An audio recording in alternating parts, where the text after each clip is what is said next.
Hi, welcome. Enjoy the content, subscribe, and turn on notifications. Jacob arrived 15 minutes earlier than agreed. He walked to a table near the window, ordered a simple coffee, and started watching the movement outside. He absent-mindedly fiddled with the silver ring on his finger, something he always did when anxiety began to rise. His face seemed calm, but his eyes told another story. Anyone looking closely would notice marks that time hadn't been able to erase. His gaze seemed to search for something, as if somewhere on that street was hidden a piece of his own life. The minutes felt longer than they really were. He crossed his arms, uncrossed them, ran his hand over his face, took deep breaths, adjusted his watch, checked his phone several times even though he knew there were no messages. This wasn't just any meeting. It was, in fact, the chance to close a chapter that had been unresolved for far too long. As he waited, flashes from the past invaded his mind: laughter, trips, birthdays, promises, and, soon after, the bitter taste of disappointment, pain, and broken trust.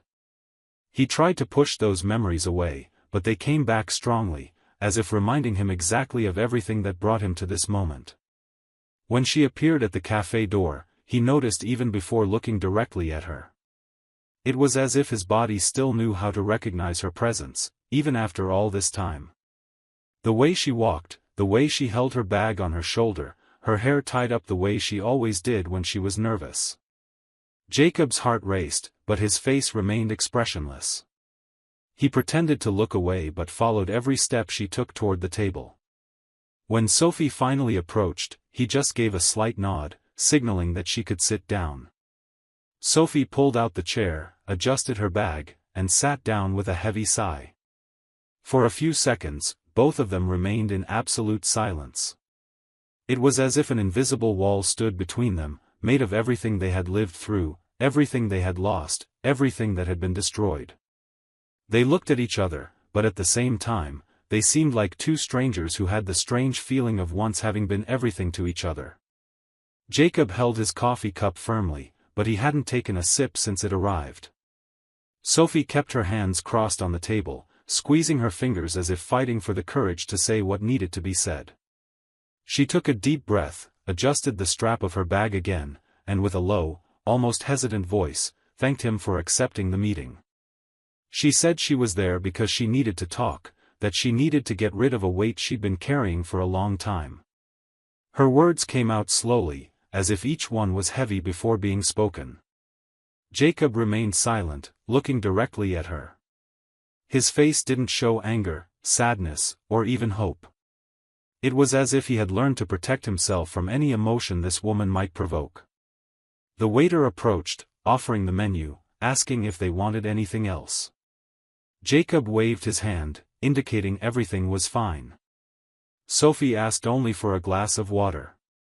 The waiter left, and silence once again dominated the space between them. She then took another deep breath and began to speak. She said she knew this meeting might seem strange, maybe even pointless, but she needed to confront her own ghosts. For a long time, she tried to convince herself that moving forward would be simple, that ignoring the past would suffice, but life made sure to prove otherwise. Her hands trembled, and from time to time, she hid them, trying to disguise it. Jacob, on the other hand, kept his gaze fixed on the window, observing the cars, the people, anything that could help him avoid diving into the memories that were inevitably forming in his mind. Even without looking directly at her, he listened carefully to every word, absorbing everything, as if he knew that from here on, many things could change, or perhaps nothing at all would. And even though neither of them said it, they both knew this meeting carried much more weight than any other moment they'd shared since the day everything fell apart. Sophie held the glass of water with both hands, as if it were the only thing keeping her fingers from trembling even more. For a few seconds, she stared at the liquid swaying inside, trying to find a less painful way to begin, but she realized there wasn't one. Then, she exhaled through her mouth and started talking. She said everything had seemed harmless at first: casual conversations in the hallway, quick jokes between one person and another, work-related messages that gradually extended to random topics. Jacob remained motionless, gazing out the window, but his ears were attentive to every syllable. She said that at first, she thought it was just friendship. Dylan was kind, always willing to listen, making comments that made her feel valued in a way she hadn't felt in a long time. Conversations that started in the office began to move outside of it. First, messages on social media, then exchanges of confidences she had never shared with anyone except Jacob. That's when things started spiraling out of control. Sophie squeezed her fingers so hard that her knuckles turned white. She recounted that the first meeting outside of work wasn't planned. Dylan invited her for coffee after a stressful day. She accepted, thinking it would just be that. But on that day, she realized something had changed. She said she felt alive, desired, as if something inside her that had been dimmed had lit up again. And before she realized it, she began wanting these encounters. The conversations became more frequent, more intimate. They started meeting in secret, first in public places, then in increasingly discreet locations. The line was crossed the night they kissed in the parking lot after a company event. She confessed she tried to convince herself it was just a mistake, that it would end with that kiss. But deep down, she knew it wouldn't stop there. Jacob kept his gaze lost outside, but he gripped the coffee cup so tightly that his fingers seemed about to crush it. Sophie discreetly wiped away a tear that rolled down, tucked her hair behind her ear, and continued. She said she never planned to destroy the marriage, never imagined it would turn into a parallel relationship. But she let herself get carried away. And when she realized, she was already living a double life. During the day, she followed her routine with Jacob. Family dinners, laughter, plans, trips, and, in the gaps she found, she ran to Dylan's arms. Deleted messages, invented excuses, unexpected outings, and constant anxiety about being discovered. She paused for a few seconds, took a deep breath, and confessed that at some moments, she believed she could keep this up forever, balancing the two lives. Until everything exploded in the worst possible way. Jacob returned early from a trip and found the two of them together, inside their own home. She lowered her head, squeezing her eyes shut, as if trying to erase that scene from her memory, but she knew it would be impossible. She said she would never forget Jacob's look that day, that she had never felt so much shame, regret, and fear. And from that moment on, everything she knew collapsed. The tears began to flow uncontrollably, and she no longer bothered to hide them. She said that after everything came to light, Jacob left. And with him went everything she knew as life. In the following weeks, she stayed at a friend's house, unable to think clearly.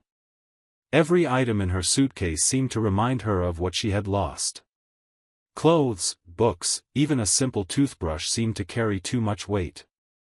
She tried to fill that void with anything. She threw herself into work, took courses, tried meeting new people, going out, distracting herself, doing new things. She even got involved with other people, but no connection felt meaningful. Everything seemed forced, mechanical, soulless. The apartment she rented felt more like an empty box than a home. She would wake up, look around, and feel that crushing silence. She tried to distract herself with movies, TV shows, books, but as soon as silence settled in, her mind began torturing her with memories. She remembered the dinners they used to have, lazy Sundays watching random things on TV, the trips, the plans they built together, the dreams that now seemed as distant as they were unattainable. And in this cycle, she came to understand that everything she thought she was seeking outside of the marriage had actually always been there, but she only realized it after losing it. Meanwhile, Jacob took a completely different path. He packed his things and decided to distance himself. He traveled to places he had always wanted to visit, rediscovered pleasures forgotten over the years. He picked up old hobbies, started exercising again, met new people, and allowed himself to live. He made sure to remember who he was before all of this. And as the months went by, he realized that for the first time in a long while, he was at peace with himself. He had a few short relationships, without getting too attached, but each experience served to strengthen his certainty that his happiness would never again depend on someone else. He learned to like himself, to respect himself, to value his own company. He understood that not every void needs to be filled by another person, that sometimes what's missing is simply looking at oneself with more kindness. And when that realization hit, he realized he no longer carried anger, pain, or resentment. He carried only the awareness that some wounds heal but leave scars. Scars that, instead of weakening, end up strengthening those who survive them. Sophie wiped her tears with her fingertips, took a deep breath, and for a few seconds stared at her own hand as if trying to organize the words in her head. The silence between them felt heavier than anything she could say, but even so, she found the strength to continue. Her voice came out lower, shakier, but loaded with something Jacob recognized immediately: regret. A regret that seemed to crush every part of her body.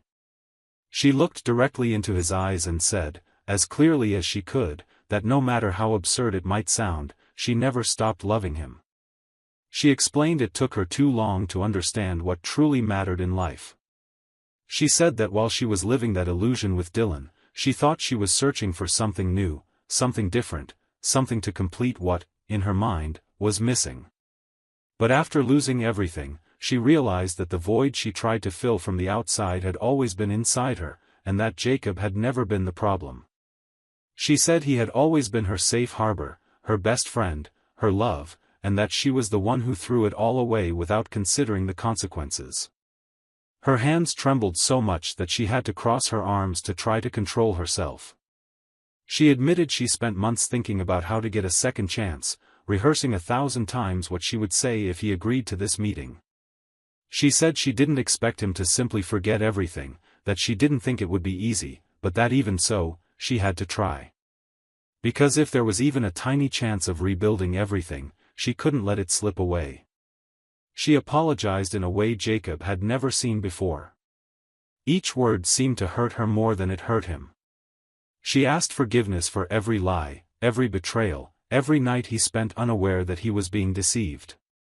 She said that if he allowed it, she would do everything differently. That she didn't just want to fix what broke, she wanted to build something new, much stronger, much truer. She spoke of knowing the past couldn't be erased, that certain wounds would leave scars forever, but also that she knew people who truly love each other can overcome even the worst mistakes if both are willing. Her voice faltered, her chin quivered, her eyes pleaded for a response she secretly feared hearing. Jacob looked at her, serious, calm, with that gaze she knew so well, but which now seemed impossible to decipher.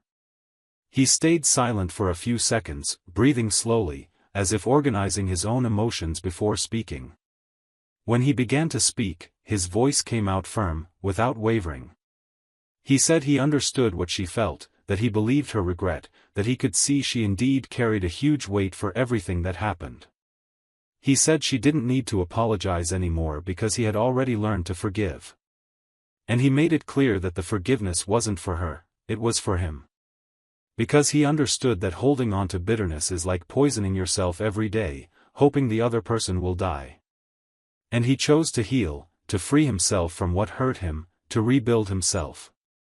But in that same calm and firm tone, he said that despite forgiving her, the love that once existed there was no longer present. He said that love died the day he opened the door of his own home and saw the scene he would never forget. And that as difficult as it had been, he rebuilt himself without her. And in that process, he learned that loving yourself is more important than clinging to someone who chose to break everything they had built. He said that for a long time, he imagined that day might come, that perhaps someday she would appear asking for another chance. But when that day came, he realized he no longer felt the same way. And as beautiful as their story had been for so long, it belonged in the past. And his present was heading down a different path. Sophie bit her lip, closed her eyes, and let the tears flow. She tried to say something, but no words came out. Her hands clutched her leg under the table, as if trying to hold herself together, to prevent her body from collapsing right there. Her chest rose and fell heavily, as if every breath cost more than it should. She shook her head, wiped her tears carelessly, stood up without saying another word. Her bag slipped off her shoulder, almost fell, she adjusted it awkwardly, took one more deep breath, and hurried away, nearly tripping over her own feet. Jacob breathed deeply, held Sophie's gaze for a few seconds, and with a firm but serene voice, said that despite everything, he was grateful for that meeting. That somehow, having this conversation was important to him. That it served as a full stop to a chapter that had been left unresolved for too long. He said he no longer held anger or resentment, and sincerely, he wished her peace, that she would find herself again, heal, and move forward. Because even though the love was gone, the respect for the history they shared still existed. And it was out of respect for all of that that he wanted to say goodbye in this way, clean, mature, definitive. He took out his wallet, pulled out some bills, discreetly placed them under the coffee cup, and stood up. He looked one last time into her eyes, gave a slight nod, and simply said, "Take care, Sophie." Without waiting for any response, he turned his back and walked toward the door. With each step, he felt the weight of the past falling behind him, as if his very soul understood that this cycle was finally over. Sophie stayed there, motionless, staring at the table, holding back tears that, seconds later, began to flow uncontrollably. She tried wiping them with the palms of her hands, with her fingers, but it seemed impossible. Her chest tightened, her breathing faltered, and everything inside her screamed one single thing: she had lost. Truly. Irreversibly. The man who once swore eternal love to her was now just a memory, a broken story that could never be fixed. While she futilely tried to compose herself, Jacob crossed the street. Across from the cafe was a park, and right there, sitting on a bench, was Aubrey. She already knew what was happening. She knew Jacob had arranged this meeting with his ex-wife, and, surprisingly enough, it was she who encouraged him to go. Because she understood that to live a true love, Jacob needed to close that chapter that, in some way, was still pending. When he approached, she stood up, gave a light smile, held his hand, and looking directly into his eyes, asked, "And so, how did it go?"